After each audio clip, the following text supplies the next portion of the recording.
Angelina Valladares is the daughter of a Mexican immigrant, Rodolfo, and a Cuban refugee, Maria. She remembers at 13 years old the defining moment of her life, being present at the birth of her youngest brother, Miguel. The doctor called me over to hold my mother's leg. And my dad was sitting there at the head of the bed with a camera. I was holding her leg, and he was explaining the whole birthing process as he came out. And he was like, here's the head, and then he was kind of wrapped in the umbilical cord, and he handed me the scissors, and I cut it, and I was the first one to hold him, and I gave him to my mom. And so at that point, I was like, okay, no longer will I be a ballerina.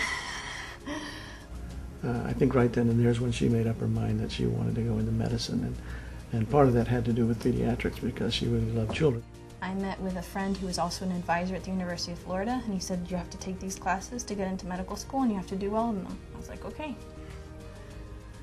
I never even considered that it wasn't possible, because if it was a goal that we set or anything like that, it could be achieved if you work hard.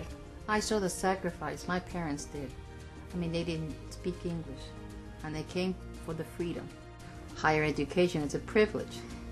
You know, to go to college is not, it's a done deal. It's a privilege.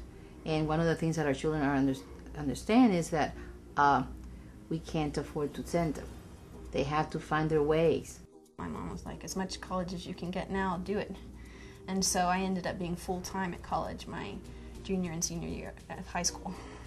She did the dual enrollment program, and she got her AA degree out of the way in high school.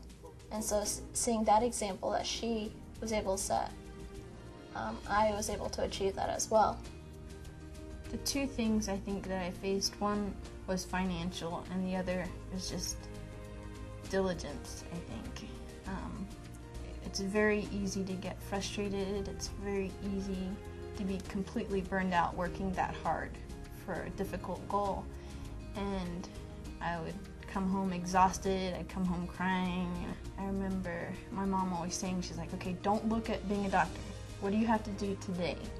She doesn't believe in giving up. Giving up is not part of her vocabulary. With 6 children in the family, finances were strained.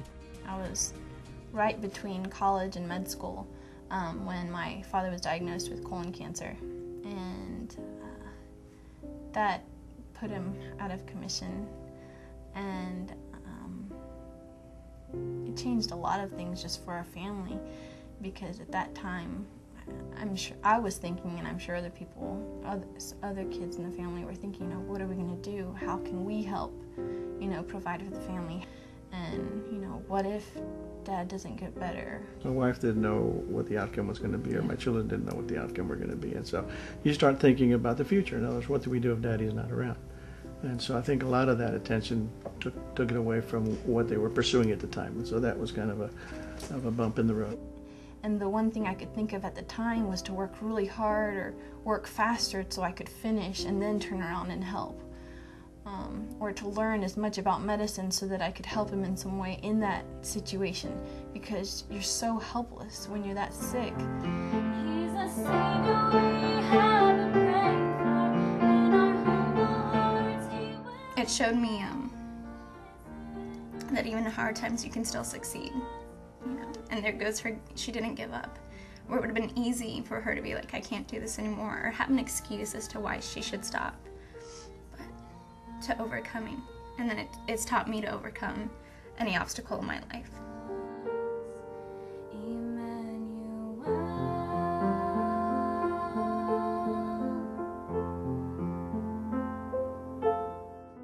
She had the Florida Pediatric Scholarship, which is 100%. They pay for everything. So sometimes I would kid, you know, they're paying you to go to school. You better, you know, do good, and she did. But once you go into med school, all that drops off. You don't have anything.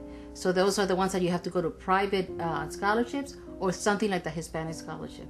And it was the perfect time. It was in one of those dark nights that your husband is in the hospital, and you know, with the chemotherapy and all the treatment that they were giving him.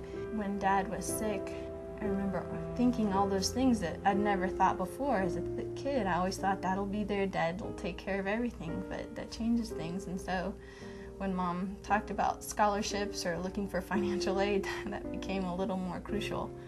Fortunately, luck smiled on the Valladares family, as Angelina's father took a turn for the better. And all of a sudden, we very distinctly heard in our spirit that everything was going to be fine. And from there on, it was like we came out of that dark period. I have not had cancer now for over, what is it now, 7 years? You never realize as a kid how much financial burden your parents, and then you start growing up and you realize it really is important. And scholarships are such a blessing.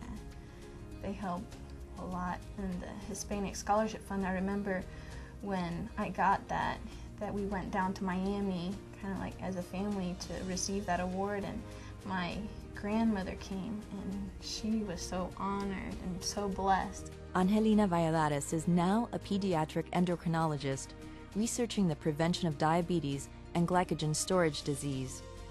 For personifying limitless potential through her dedication and her outstanding contribution to the well-being of children, the Hispanic Scholarship Fund is proud to honor Dr. Angelina Valladares as our 2007 Brillante.